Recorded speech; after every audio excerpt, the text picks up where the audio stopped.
All right, what is up? What is up, crypto junkies? So I just wanted to, I'm starting my day. I just wanted to flick on the recording here and go through some quick analysis, go through some quick BTC gold and silver charting. So hold on a sec here. Just got to pop in a sell order. Then we'll get started. I don't have my camera on because it's early and I'm tired. I'm still waking up, so I don't want you to see me. I'm a bit insecure this morning. All right, so let me see here. Market is looking good though. We've got a bullish day, a nice good day. So let's see. Okay, submit. Okay, cool. All right, so yeah, let's just do. All right, the goal of this might become a regular thing, is to just do a quick BTC gold silver analysis on higher time frames. So why is it blurry? I don't know. That's actually been pretty common with my streams. I'm not really sure why, if that's just me seeing it blurry or if it's blurry for you guys. But anyways, feel free to hit me in the chat with where you're joining in from. So, all right, so this is my big crazy chart, which all these are is just trend zones that I've noticed over a certain amount of time, which become more significant on the daily, right? But I just wanted to share some of the things that I'm seeing, because each morning I start the day with looking at this. So all right, so the first significant thing is, let's get auto off. The first significant thing, we're on the daily, is that we had this sort of zone here, this line, and this trend here that was acting as the bottom, this red line. Then we had this blue line, which was a little bit tighter. And then we've got this red line, which has been operating and activated since May, okay? And what do you notice? Over the last 48 hours, we've broken out of that. So we closed this daily candle was the first one to break through it. And then we closed above it. We closed above it. Well, today we're still operating in a daily. So we're in intraday right now, but we're above this zone. This is the first good sign. The second good sign and good indicator is that we've officially bounced out of the low RSI zone and we are on our way up. So we're seeing a bullish divergence here, okay? And RSI, like, I shot an entire video just on a very basic buying and selling strategy for RSI. Let me just give it to you really quick. Save yourself a 9-minute video. Every time RSI dips below 30, which is the bottom of this pink box here on RSI, it'd be a good time to buy, essentially, okay? So if we were to buy some here, and then 60, 70, 80 would be a time that you sell, but that's entirely up to you. But let's just go with the basics here, which is every time that it's at 30, you buy some. And, you know, you could have sold some here, wherever you want. Or you could sell some here at 60, 70 zone, which would literally just be operating from, like Bollinger Bands and the Mad Hatter strategy, it would literally just be operating from buying at the bottom of RSI sweet zone box and selling at the top. And so if you just go back in history and back test this whole concept, you see that it's pretty solid. Like, it doesn't win every single time, and you obviously wouldn't be using this on a 15-minute time frame, but definitely on a bigger time frame, a 4-hour, 6-hour, 8-hour, 1 day, you can use those as zones of accumulation and selling for profit, or pulling profit, right? So we essentially just hit the same thing. This was an even better spot from, you know, the rules of the strategy, but it was below 30. So even here, 30, and what do you know, we're bouncing out of it. So from an RSI standpoint, we're bouncing out of oversold. And I will say that oversold is way more significant of an indication on RSI which is a lagging indicator, by the way, it's way more significant oversold versus overbought. Overbought, you can just keep, it seems that, you know, markets in overbought territory react completely different than in oversold territory. So oversold territory is way more significant to me, especially on a higher time frame. It means way more. So we've bounced out of oversold territory. We have cracked above this previous trend line that was activated since May. Okay, MACD is looking strong as well. The histogram, what are we seeing? We're seeing higher highs. And so today will be a good indicator, and we'll be able to get more information at the end of today. But signal and MACD are crossed over. Histogram, we're seeing a slow pyramid on the way up. So ideally, what would be great for today is we're literally in the pocket. We're in the resistance pocket right now. We're in the resistance zone. So let me just draw a quick line. Just look at this.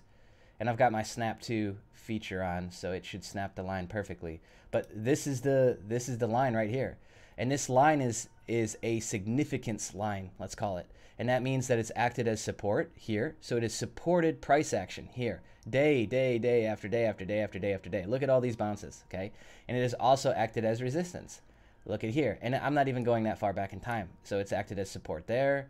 It's acted as support and resistance through here. So it is a significant line. And what do you know?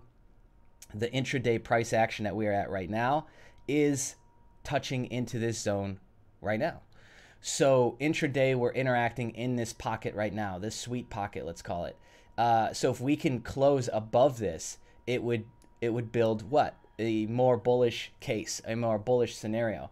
And if we don't close above it, then what we can expect is that we're going to be interacting at this price level from 64 to 6,800 over the next 12 to 24 hours, or 24 to 48 hours, until we can break through it, right? Until either volume increases or some sort of market break up or breakdown occurs. Now, because the market cap is still relatively low, okay, we're below 300 billion, which seems to be significant for crypto. So what that means is the news will be negatively and positively affecting the market. So that's what we can expect. Like, give you an example, yesterday the Syscoin launched on Binance. There was some sort of API hack that happened, some sort of exploit, and people were able to basically mine all the coins or close to all the coins very quickly, which spells exploit all over it. Binance quickly moved over 7,000 Bitcoin into its hot wallet. And so the price action, the intraday price action, suffered yesterday, and we closed lower than we would have. I actually was estimating that we would break above 7,000 yesterday at the beginning of the day, and by the end, you saw that that just was not the case. So, and my day, because I'm in Singapore, is different than your day, which is different than how TradingView is running. I don't even know what time zone this is on, but you know, so that news yesterday negatively affected the market and beat down price action, which we rebounded. Okay, so those are some of the pieces to look at on the bigger time frame, which is the daily, and also too. Oh yeah. So let's look at Bollinger Bands too. We're squeezed up still, pretty tight here, but you see, so confluence wise, we saw the oversold territory dip here. We saw this is right when we were getting a cross on the MACD, right? Which the RSI dip and the MACD crossover, that follows the Mad Hatter strategy too. But we also touched, and then this was the confirmation or the retest on essentially the bottom Bollinger Band. So what do you know? We touch that and then we jump out. So from just a quick play, if you were working on that, what would that be? 14%. So that would have been, well, 14 to 16% move just off of seeing RSI oversold, MACD crossover, and a Bollinger Band. So running the Mad Hatter strategy on a one day would have gotten you 16%. Does it do that every time? No. The thing I like about the Mad Hatter strategy is it works a lot of the time. So let's look at a little bit smaller of a time frame. Oh, let me get auto off. And what I want to show you is just some of the interaction with fib lines. So also too, in a weaker market cap, bots and algos seem to be really controlling price action, especially on intraday. So we're looking at smaller time frame here, and what do you know? We're getting some sweet interaction with key lines. So we're getting interaction with the 382 line. Oops, and we should probably pull it from like right here ish. Yeah. So we're getting interaction. The 50% was the crossover. That's when people actually look. That's the entry and exit point for a lot of algorithms and bots. And then we see interaction with the 382 and the 236, which this becomes even more significant when we grab a little bit longer of a price action, of a time frame, and we grab this right here, which we need to reverse it. And what we'll see is that we're seeing a ton of action in the sweet pocket, or the golden ratio, which is the 618 fib area and 650. That is the considered the golden pocket. And so we see that happening, and it's the price on the intraday is really interacting here, which is great because it's a great spring point, okay?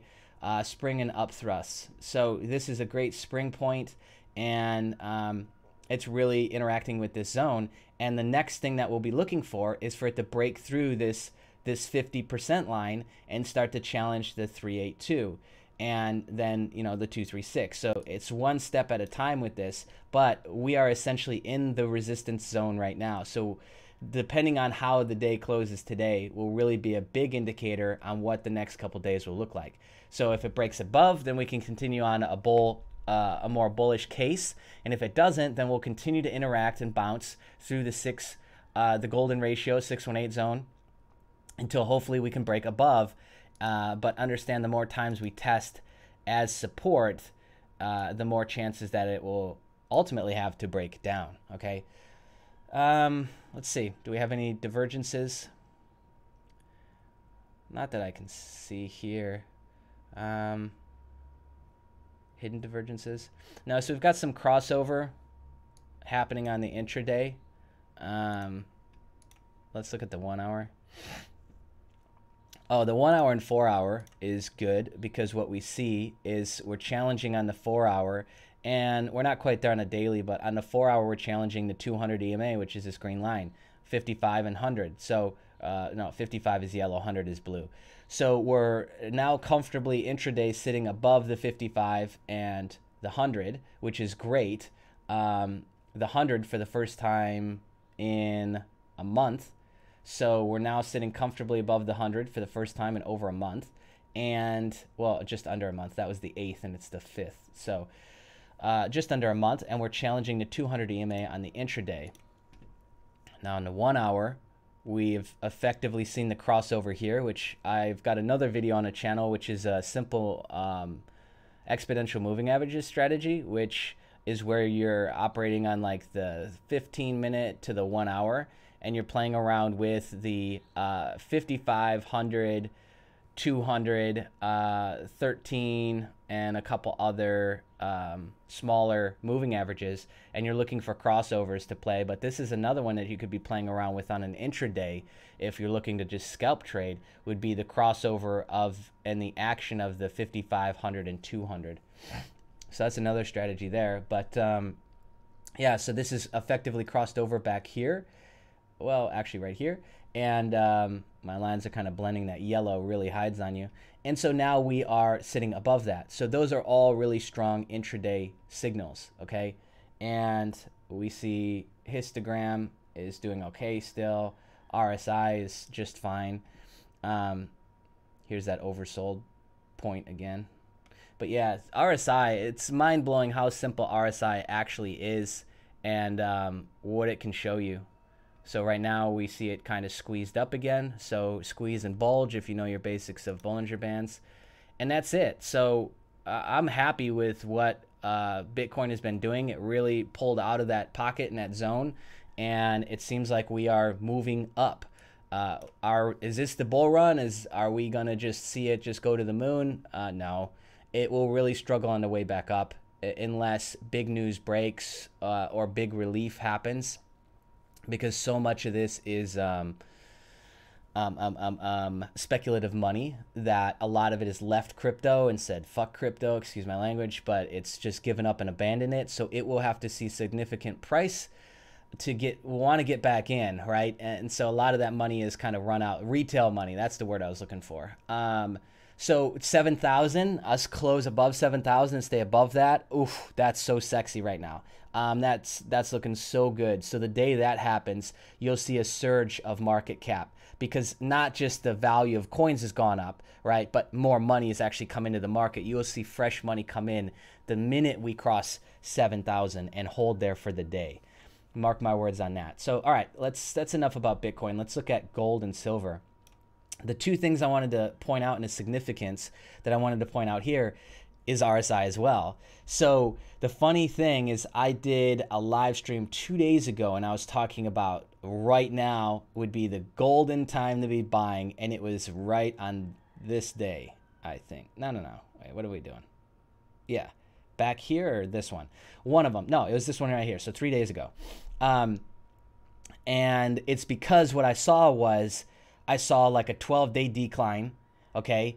And I saw the RSI completely bottomed out. Now in gold and silver, I would never try to day trade gold and silver, but from just like an accumulation standpoint, what's the best time to buy in?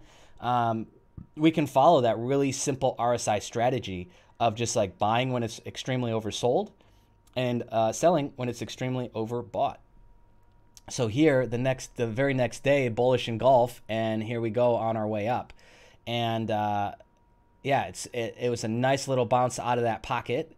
So to just kind of show you and reference some other points when you could have just followed the RSI strategy. So if you would have bought some here and sold some here, sold some here, sold some here, sold some here. Look at that move, essentially that price move. Let me get the price range out. So that was right in here. And you would have been selling, you would have been selling here. You would have been selling some here, which is 6%. You would have been selling some more here, which is 8%. And ultimately here, which is 10%. It's not letting me. There. Let's grab that wick. Come on. The snap to when it goes wrong on you. Holy cow. Okay, so there it is, 10%. So yeah, just going back in time, you can just simply back test that. Okay, so oversold, I could have been buying up some here, selling some maybe here, definitely a sell point, buy point, buy point. And yeah, that's all you would do is like you would literally just come in, check in on a daily, just be buying some. So yesterday, today, both buy days. Well, ultimately that would have been the buy day. I still think it would be a good buy in the 1250s, but so yeah, gold followed this little pattern here after a 12-day low or 12-day decline, right? 1 2 3 4 5 6 7 8 9 10 11 12 13-day low. And silver, what do you know, followed the same exact strategy or the same exact formation. Gold and silver really mimic each other a lot, like Bitcoin and Ethereum are kind of pegged to each other, and then Litecoin is pegged at a smaller degree, but you see Litecoin's actions mimicking at a much lower degree of Bitcoin, but they all kind of, the big three, big five in crypto kind of follow each other, and the same happens with gold and silver. They're closely related. So silver on the daily, what do you know? We dip down into some really oversold territory, which, just going back historically, you see this one here. This is that December meltdown that we saw. Wow, just epic. 1570, 1560. Yeah, so same thing, buying up here, selling up here, selling up here. Sell, maybe sell. And you can make your own little parameters. You could definitely be increasing where you're buying at, like be buying in here and selling a little bit not at the top if you're using moving averages. So just by incorporating some simple moving averages, you could have a little bit more data points to make better decisions. But anyways, that's all I got for you guys. I hope that's beneficial for you. I hope that helps you out with trying to figure out what the hell's going on in the market. If you had no idea or just needed a quick fix on what's going on, that is what I'm seeing. That is what I'm looking at. and super excited for this week. So we'll see what the next 24 to 48 hours brings us. And maybe I'll start doing these on a regular basis. If you're in the Crypto Junkie community already, great. If not, it's free to join. 5,200 members. It's the first link in the description box. Let me know, jump in general chat, and let me know if you want to see these every single day. All the other social links you'll see underneath the video. Big resource list. Follow us on Steemit, Twitch, Twitter, all that good stuff. But thank you so much for jumping on with me, and enjoy the rest of your day, my friends.